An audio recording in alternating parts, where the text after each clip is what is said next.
Hey everybody, I know y'all been waiting for this Alabama versus Tennessee post-game report. Man, I'd just like to say it was such a beatdown that I decided not even to write that much on it, but I did get a few things that I thought were interesting. So here we go. I'm excited to get on this Texas A&M matchup, so I'm going to go ahead and get this one out of the way.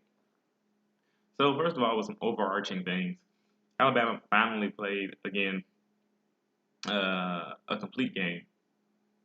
It was a it was a wild coming. They hadn't played a full game yet, and I think against Tennessee they finally got one in. That was good to see.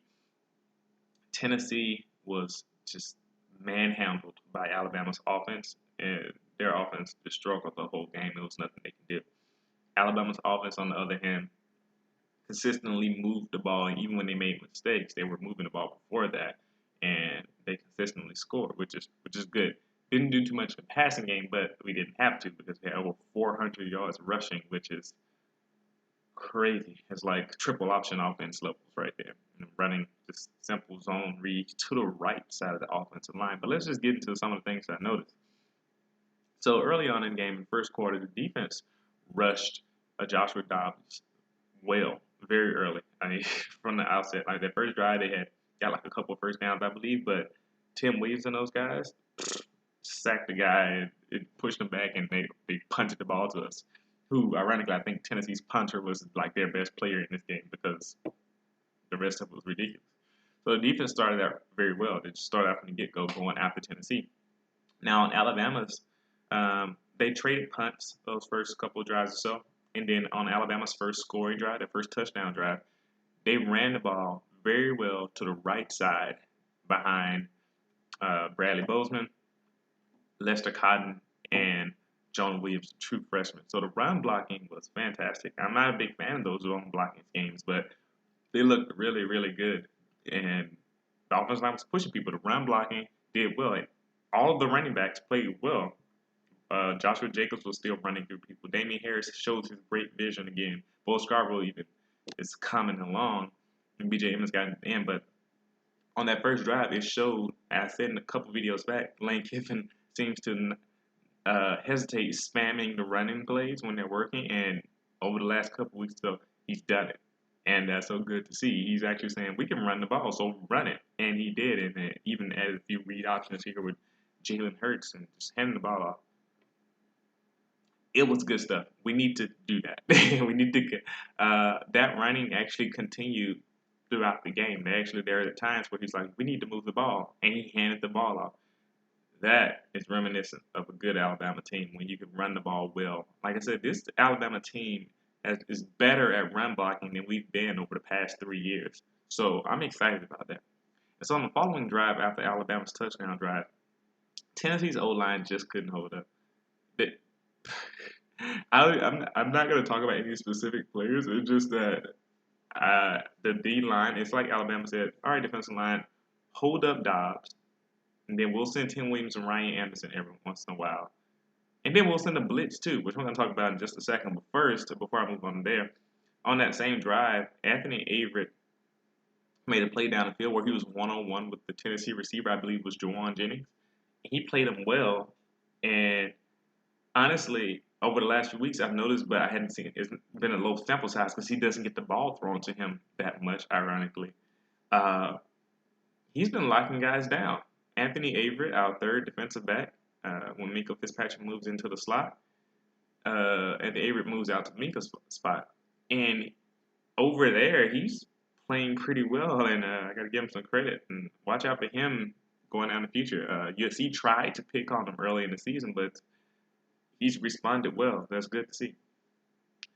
Also, what I noticed when I said those blitzes that we were sending, Jeremy Pruitt, he continues to call this middle linebacker blitz, specifically with Reuben Foster. He started it a lot last week against Arkansas, and now he's sending, and Reuben's really good on the blitz. I'm like, man, every time they send Reuben on the blitz, he's in the backfield, making the play go somewhere where it didn't want to go, getting to the running back, getting to the quarterback on these stunt inside linebacker blitzes. Both him and Sean Deion Hamilton are sent on the blitz.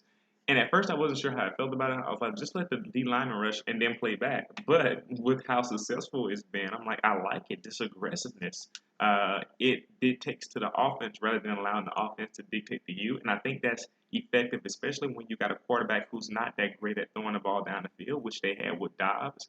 And we rushed him, and it worked very well. And that was good. I like to see that more often. I want to see that against Texas A&M too. It forces the QB to make quicker decisions. And when your QB doesn't have necessarily all the developed skills or the good decision making, it could go south fast. And and for Dobbs, he is smart and he makes good decisions, but he couldn't really attack us the way that you would want a quarterback to respond when they're getting blitzed, and it showed in the stat line. All right, and I think, oh yeah, and that was when Ronnie Harrison made the great play on the screen pass a few plays later, caught it and ran it into the end zone. That was impressive. He read that play so well and just seamlessly caught the ball. And like I said, like even back in the Arkansas game and the game before against Kentucky, Ronnie Harrison has been playing well. I'm assuming that Nick Saban and Jeremy Pruitt must have talked to him. Like I said there earlier, they must have sat him down and said, "Hey, Ronnie, you got to step it up," because he has, and that's good to see. And that continued our streak of non-offensive touchdowns, which has been getting a lot of play lately. Another good thing is that early in the second quarter, actually the first play of the second quarter, I saw Christian Miller, Rashawn Evans, and Joshua Frazier in the game. Uh, Excellent. That's one linebacker, another outside rushing linebacker, and then a defensive lineman. That means we're building depth. That means Saban trusts those guys to come in and play early in the game, and we don't have to leave all of our starters on the field. So Christian Miller, Rashawn Evans, and Joshua Frazier, who has been playing early for the past couple weeks or so, actually, that's really good. Also, I noticed when we send Ruben Foster on the blitz, and also when he's like streaking in to tackle someone, they call him a missile, but that may be a problem because I noticed he likes to fly into people when he's trying to tackle and like be that missile that we're talking about. But eventually he's gonna hurt himself, his teammates, or the other player because of the way that he comes in. There was a play I saw him where Christian Miller was making a tackle and he flew in and almost smashed into the back of Christian Miller's head. I'm like, you got to be careful and very selective about how you're trying to tackle people. And I understand he wants to make a big hit, but you also have to be careful and you have to wrap up so that people don't get out. And there was a play later on in the game where the receiver, it was another player, and I'll talk about that play later. When he went for the big hit instead of wrapping him up, the receiver almost got away and could have possibly ran for a touchdown. Also noticed around the 10:40 mark of the second quarter, Anthony Avery made another great play, one-on-one. Like I said, Anthony Avery, he's proven to me that, man, you can't just throw the ball on this guy. Also around the 10:20 mark, when we got the ball back, Hurts stepped up in the pocket, and he did a great job of climbing up in the pocket. That's what you teach a pocket passer to do. He threw a ball, but it was a bad ball to Ardarius Stewart. It was wobbly, and it was behind him. It was a good step up, but he just has to work on those mechanics and get that together there. With that being said, he has developed nice chemistry with our Darius Stewart, and that's good to see. I'm glad that he, with Stewart back, it seems like they connect very well in trying to get the ball. And so with that, Alabama actually sought to get the ball to Stewart all day, even forcing it sometimes. And I was like, okay, we didn't have to throw that short pass to Stewart like 4 times in this game. I mean, it may have been more than that. But they just kept trying to get him the ball any way they could so he could make some plays. And it worked every once in a while, but we don't have to force it so much. Also on the play where Cam Robinson gave up the strip sack and Hurts fumbled and Tennessee picked it up, which led to Tennessee's only touchdown of the game, meaning that Tennessee's offense didn't move the ball well at all the whole game. Their touchdown came as a result of having a very, very short field, 11 yards, I might say. But Derek Barnett just flat out beat Cam Robinson on that strip sack. Like, Cam Robinson looked like he tried to overextend and block, and Derek Barnett just went underneath him with a nice move and hit Hurts from behind. So it was just a good play. It was simply Derek Barnett was better than Cam Robinson on that play. Also, on the short pass to Ardarius Stewart around the 18 mark, like I said, they're trying to get the ball a lot to Ardarius Stewart. Hurts could have thrown the ball to O.J. Howard, and this is the 18 mark of the, was it the second quarter? Yeah, the second quarter. Hurts could have thrown the ball to O.J. Howard, but he could have thrown O.J. open on a post corner route.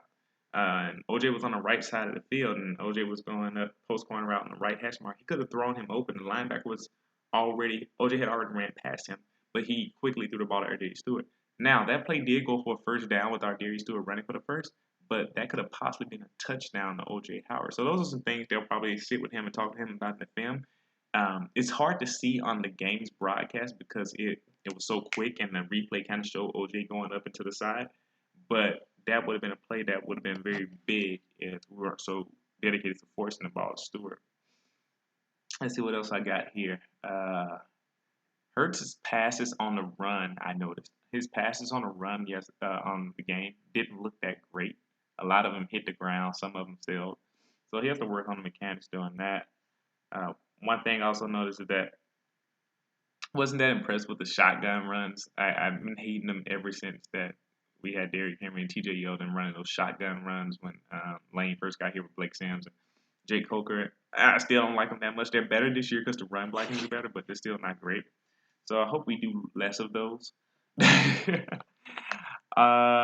Also, I noticed that Tennessee's best drive of the game was their field goal drive in the middle of the third quarter.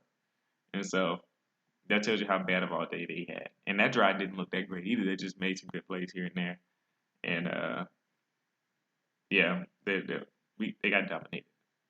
On a Damian Harris's run, it was a cutback run on the 3:05 mark of the second quarter.